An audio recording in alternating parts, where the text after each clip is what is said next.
शनि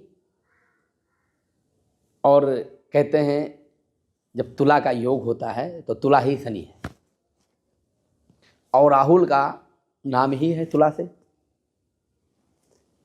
तो राजनीतिक दृष्टि से देखा जाए तो राहुल गांधी का कुछ व्यक्तित्व प्रभावहीन हो रहा है। कुछ जगह पर संगठनात्मक जैसे संगठन जो इनका है वो कमजोर भी बहुत ज़्यादा पड़ जाएगा। कुछ जगह पर ये चित्त और चरित्र को अलग बदलने लगेंगे। हो सकता है ये पारिवारिक दृष्टि में प्रवेश करने की इच्छा कर लें, ये भी हो सकता है। इस वर्ष पारिवारिक दृष्टि मतलब समझने का प्रयास कीजिए, विवाह करना हो सकता है। ये भी इनके साथ कि संगठन में किसी और को पद दे दिया जाए इनके जगह पर। जैसे इनकी बहन जी हैं प्रियंका जी। लेकिन राहुल जी के लिए एक राय है, यदि ये मान ले तो जब मंच पे जाएं या कहीं पर भाषण देने जाएं तो उस चीज को पहले 3 बार अकेले में अभ्यास कर लें। मतलब हमारे यहाँ कहते ध्यान कर लेना, बैठ जाना, अपने को एकाग्रता कर लेना, तब कोई चीज हम बोलेंगे तो हमारा प्रभाव धीरे धीरे जच जाएगा।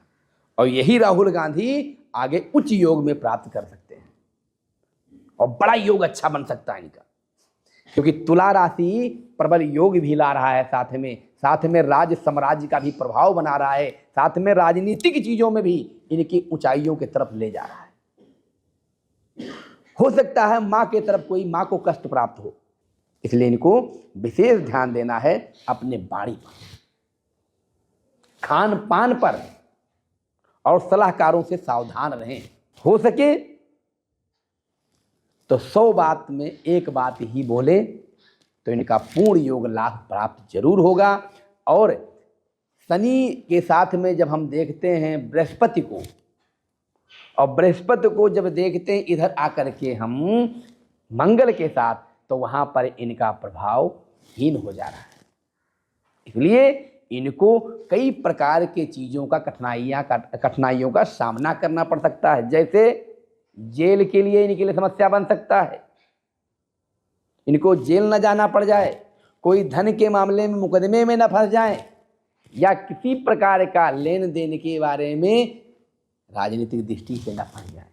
इसलिए इनको पूर्ण सावधान रहना है, क्योंकि इस वर्ष इनके ऊपर कई प्रकार के विवादित संबंधी समस्याएं बन सकती है। तो सदैव इनको इस वर्ष सावधान भी रहना है, और वाणी पर नियंत्रण रखेंगे तो हर जगह इनको सफलता भी प्राप्त होगा। कहते हैं गुरु जी मेहनत मतलब करते हैं उसका फल मिलना चाहिए, लेकिन राहुल गांधी मेहनत बहुत करते हैं लेकिन फल क्यों नहीं मिलता है? देखिए, मेहनत 2 प्रकार की होते हैं।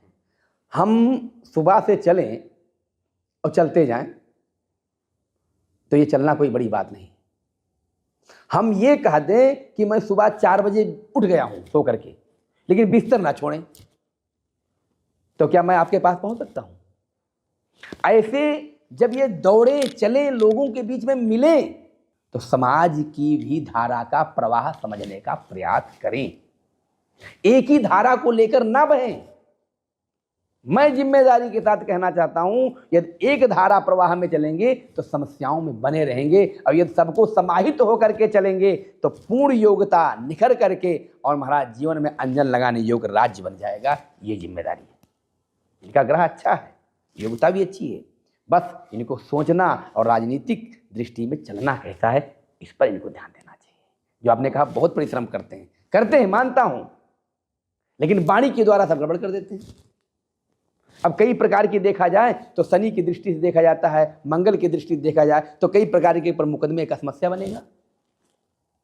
अब उसमें हो सकता है जेल के लिए भी वारंट कर सकता है, तो ग्रह इनको ले जाएगा ना। इसलिए ये बोलने के लिए सोचें तो इनको समस्या का समाधान मिलता रहेगा। और थोड़ा सावधान होकर थोड़ा बैठ करके थोड़ा ध्यान लगाएं। अब हम लोग कहेंगे पंडित जी हमको ध्यान की बात बता रहे हैं, हम इनको लेने बता रहे हैं, इनके कल्याण की बात कर रहा हूं, क्योंकि ध्यान में सारे ग्रह हमारे अनुकूल हो जाते हैं। कभी कभी हम आपसे कोई बात कहते हैं तो बड़ा अच्छा लगता है, और वही बात हम कुछ देकर भी कहते हैं तो आप मेरा अपमान कर देते हैं। कारण क्या है? क्योंकि मेरा ग्रह उसमें कमजोर है। तो इसी अवस्था में इनका जो महाराज शनि का दृष्टि है वो उच्च का तो है, लेकिन जो प्रभाव दृष्टि का है वह नीच का हो जाता है। इस कारण से इनका दोनों तरफ से चला जाता है। जिस राज्य में मुख्यमंत्री जिसको बना देंगे वही इनका सम्मान नहीं करेगा। अब बोलिए, राजनीतिक दबाव से प्रभावित तो हो सकता है वो, जिसको ये राजा बना दे वही इनका मान नहीं करेगा। तो क्या हुआ, कहीं ना कहीं ग्रह का प्रभाव तो है कि सब कुछ देने के बावजूद भी उनको मान नहीं मिल पा रहा है। ऐसे ही यदि ये वाणी के द्वारा नियंत्रण कर लें तो मैं विश्वास दिलाना चाहता हूं कि इनका वर्ष में अच्छा लाभ योग बनेगा। लेकिन ध्यान रहे, इनको कई प्रकार के मुकदमों से भी बच करके रहना है।